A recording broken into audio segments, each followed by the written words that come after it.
Anyone else feel like Wano's missing something? Don't get me wrong, Wano's been great, but considering Wano's been hyped up for ages, it just feels like the arc is missing a certain connection. Of course, this is subjective in the sense that my connection to One Piece is obviously going to be very different from yours. But it seems like a decent chunk of fans feel the same way. There are just certain scenes you know should be emotional, but it just didn't hit the way it was supposed to.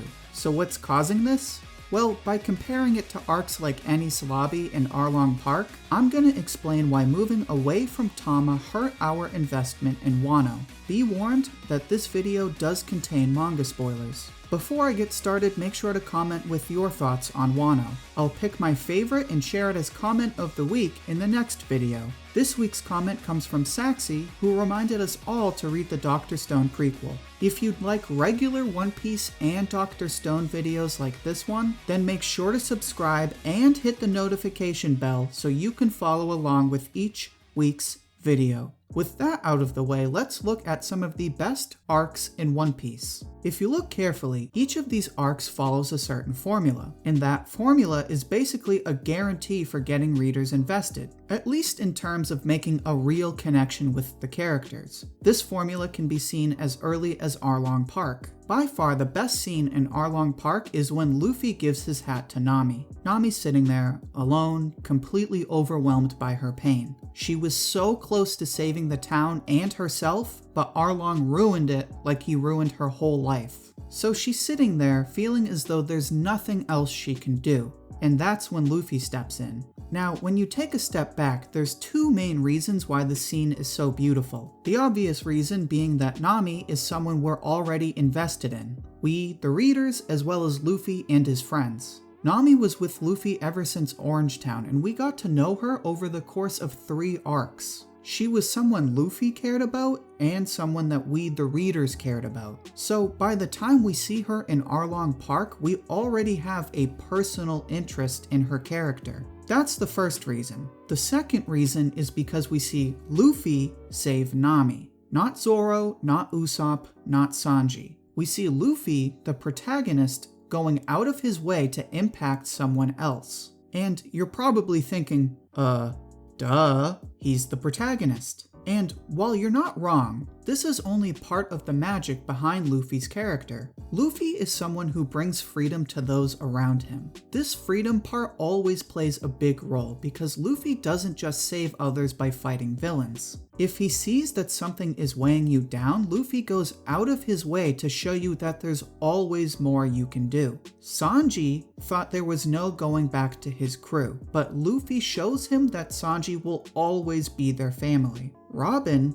thought she needed to give up on her life, but Luffy convinced her that there's always a reason to live. Vivi thought she needed to carry an entire country on her own shoulders, but Luffy tells her that she can always count on her friends. And Nami thought she would be stuck serving Arlong, but Luffy gives Nami his hat to let her know she's worth more than Arlong could ever understand. And this is why the scene with Nami is so great, because we see Luffy go out of his way to save a character we're invested in. Now let's come back to Wano. We have our formula, so we can use that to see whether Wano lines up with other arcs. First, we need to figure out who we're actually invested in. In other words, who do we have a personal interest in? When you look carefully, there's basically 2 answers.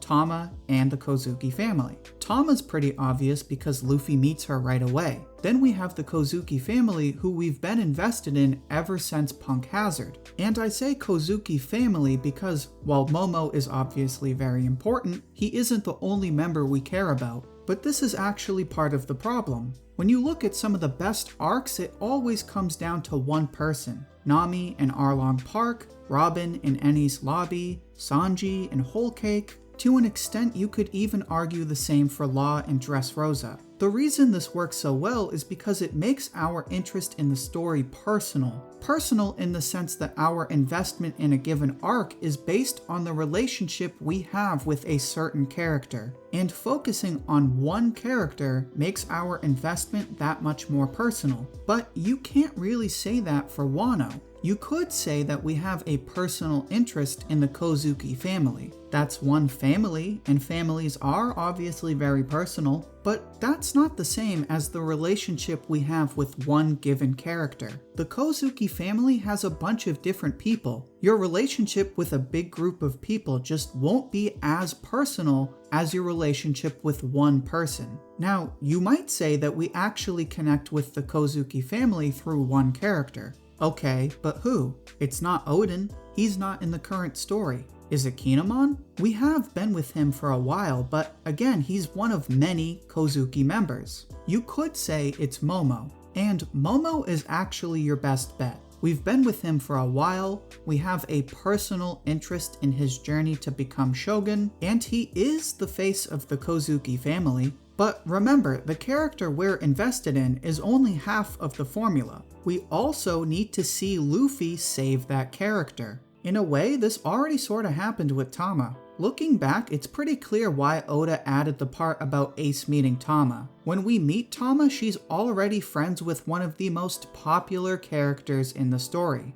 Luffy loved his brother, and we, the readers, love Ace as a character. By doing this, Oda manages to sort of cheat the system by giving us a new character we already have a personal interest in. Specifically, Luffy makes the same promise that Ace did about making sure Tama always has food. As a result, Tama is already a contender for that one character of Wano. Now we can say it's basically between Tama and Momo. We have a personal interest in seeing Momo become shogun of Wano, and we have a personal interest in seeing Tama never go hungry. But when we look at who Luffy is saving, it starts to make sense why Tama should be that one character. Looking at Momo, it's hard to say that Luffy is really saving him. Yeah, he's saving him in the literal sense by fighting Kaido, but remember what we said about Nami. Luffy doesn't just beat Arlong, he also saves Nami by helping her see that she isn't alone. It's a personal interaction where we see Luffy actively take the weight off of someone's shoulders. And with Momo, his interactions with Luffy are kinda all over the place. We had that moment where Luffy treats Momo like an adult,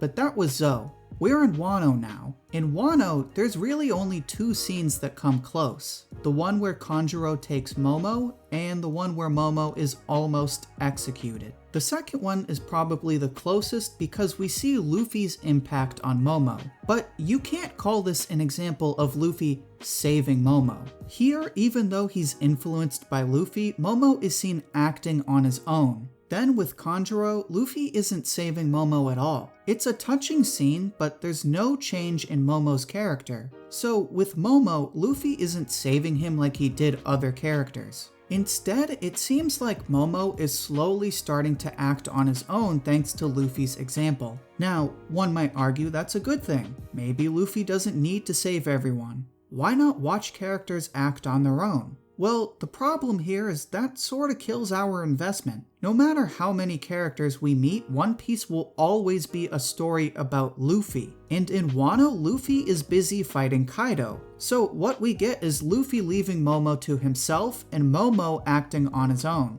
And while it's still early, right now it's unclear how much more Luffy can impact Momo aside from beating Kaido. As a result, we're in the situation where Luffy's actions aren't really directed towards Momo, and there's basically no interaction between the characters. We were seeing this kind of interaction with Tama, but then we moved on to other characters. With Tama, we got to see Luffy go out of his way to change her life for the better. She was left to starve thanks to Kaido and Orochi, so we see Luffy turn half the island upside down just so Tama could have something to eat. Tama was also feeling lonely because she missed Ace, but Luffy steps in and the two characters become friends right away. And so Tama looks up to Luffy because he went out of his way to stand up for her and to be her friend. Unfortunately, now Tama is nowhere to be seen. Again, Luffy's busy fighting Kaido and Tama is just doing her own thing. It was great to see her return the favor and help save Luffy from Udon, and it was a really nice touch to have Luffy and Zoro beat up random grunts because they care so much about Tama.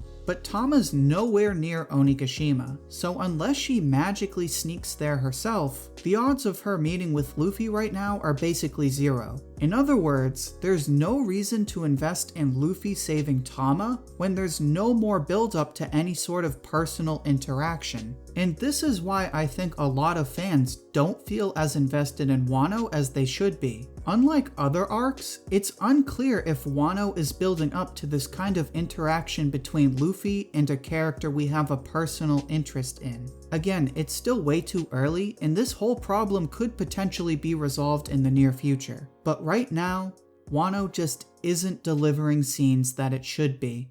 And that's it for this discussion. Hopefully we get to see Wano change for the better. If you enjoyed this discussion, then make sure to like the video. If you'd like more videos like this one, then make sure to subscribe and hit the notification bell for weekly One Piece and Dr. Stone videos. Thank you for watching, and I hope to hear from you soon.